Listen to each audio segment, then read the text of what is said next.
We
are here in an 1838 Greek Revival landmark townhouse in the Village, and 6 years ago I took on just that little pink room. And during COVID, I got the phone call that the adjoining apartment, which went up to the grand parlor floor, was available, and I jumped, even though it was in the middle of COVID and everybody seemed to be leaving for the country. And I frankly went bonkers with the decoration. It's everything that I love. The color, the maximalism, the pattern. And of course, I was always thinking about Mario Buatta and Madeleine Castaing. So it's so exciting to have more space and to really show people what I love, which I wasn't really able to do in just that little room before. This place is where we live. I live with my husband and 2 cats, but it's also where I sell and work from. And it's a backdrop for clients to see things, a place for me to hold little exhibitions. And it's also a fantastic discipline to stay tidy and organized. Emily, this salon is very much always billed as nostalgia with a twist. And I really feel that here from the moment I entered. It's a little bit of Holly Golightly meets Slim Aarons meets, I don't know, like a modern day, like fabulous businesswoman in New York that you are. It's kind of a little bit of everything. And one of the most fabulous things is the backdrop of this glossy color that is so glamorous and so delicious. Tell me about how that came to be, because we've got the aubergine in this room.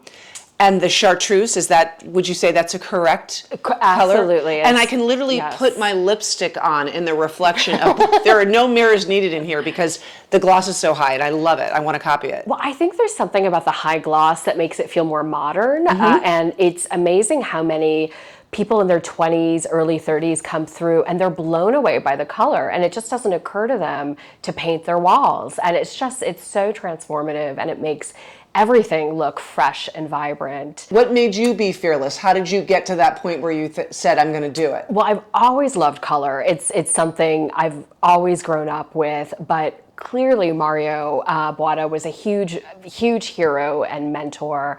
And this, in fact, is an aubergine glaze treatment that I had his painter replicate for me. Really? And I've been fascinated by it. He's used it for clients over and over again during his career. He always talked about how there was the first coat is bubblegum pink, and then there's a few layers of glaze and then polyurethane on top of it. And I wanted to see it. I wanted to experience it. So it was so fun having the painter, Vincent, who worked for Mario, do it here. This is definitely not something you can DIY. It's just the perfect backdrop to your collections. I know you have exhibits and cocktail parties here, and it's kind of seamless flow between your exhibit space and your private space.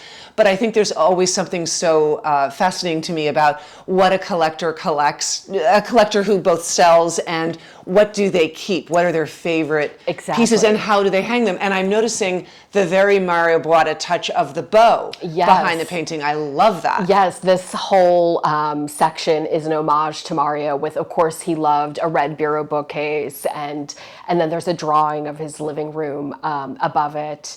But, I, like Mario, am a maximalist, and I can't deny myself anything. So it's all about layering, and I do think For me, collecting, do you collect or do you shop? And so it isn't that some people will say, oh, I collect one category of thing, and that's the only thing they collect.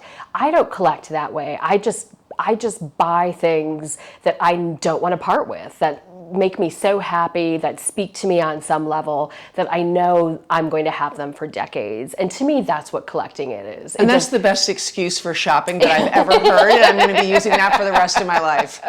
But back to the colors, one thing that I really learned from Mario is to love fresh, clear colors. And it's when you're using the colors of a garden and they're fresh, pretty colors. It always works, no matter where it is. It always works, exactly. And Mario was always talking about turn a room into a garden. And so you see flowers everywhere, and porcelain vegetables.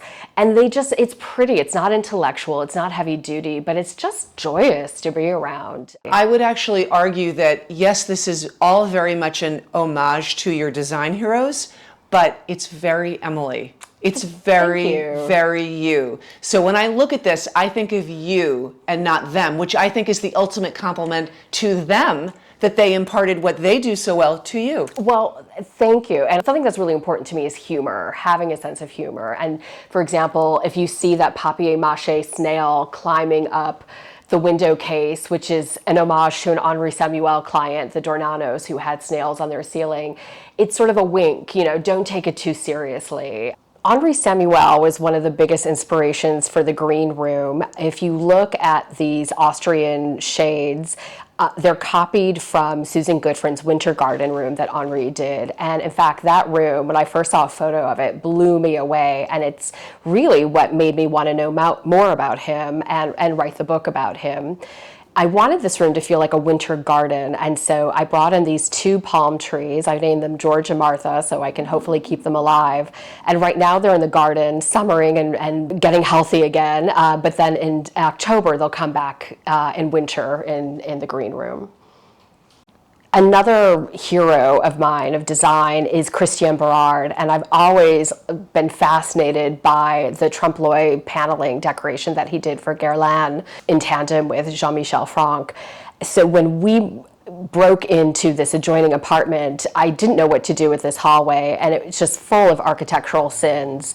And it occurred to me that this painted decoration done with Halle Atebegi was the perfect way to do it. Hanging in the hall is a painting by Kenneth Paul Block of Christian Berard at Elsie de Wolf's Circus Ball.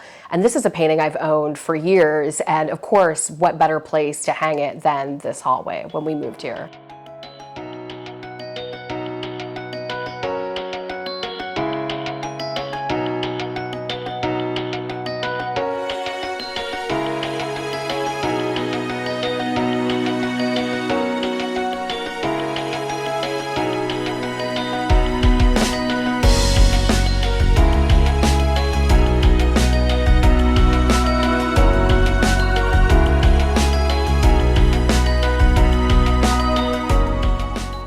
Don't miss another video visit.